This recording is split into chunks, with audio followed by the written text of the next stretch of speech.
নদীর পাড়ে আইছিলাম গাও ধুইতে। এই যে তো আইসা দেখলাম এই যে কার যেন স্বপ্ন বাইসে যাইতেছে, ওই দেখেন, দেখছেন?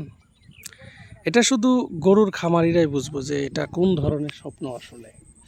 কারণ একটা গরু কত কষ্ট করে যে লালন পালন করে, বাপরে বাপ, তারাই জানে। এই যে আমি এই যে গাও ধুইতে আইলাম, এখনও গরুর জন্য ঘাস নিয়ে আইলাম, রাস্তাঘাট নাই ভাই, হাইরে ঘাস ভার ওজন, তারপরে কত কষ্ট করে যে ঘাস নিয়ে আইলাম, আল্লাহ মাহবুদ জানে, আতুত কাইটা বিধি কিচ্ছে। তো এত কষ্ট করে একটা গরু পাইলে, তারপরে সেই গরুটা যখন বেমার হয়, আপনি চিকিৎসাও করেন, গাইটিটা দিয়ে 2, 4, 5 হাজার 10 হাজার পর্যন্ত মানুষ একটা গরুর কাছে খরচা করে। তারপরে যখন সেই গরুটা বাঁচে না বা মরে যায়, তখন সেই লোকটা জানে যে কষ্ট কী জিনিস, বুঝছেন?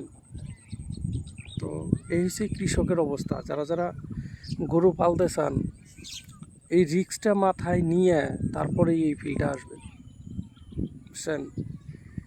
এই যে এইমাত্র খেতে থেকে আইলাম, মাথা এখনো টনটন করতেছে, বোঝা নিয়ে এসি, এত ঘাস ভার, এত কষ্ট করে খাওয়ানোর পরেও তারপরে গরুর বেমার হয়, তারপরে আপনার গরুর উপযুক্ত দাম পাই না, দুধের দাম পাই না, দানা সাপোর্টের দাম বেশি।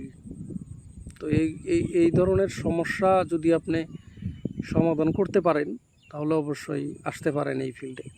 আর যদি না পারেন, তাহলে এই ফিল্ডে আইসা শুধু শুধু সময় এবং টাকা পয়সা বরবাদ করবেন না।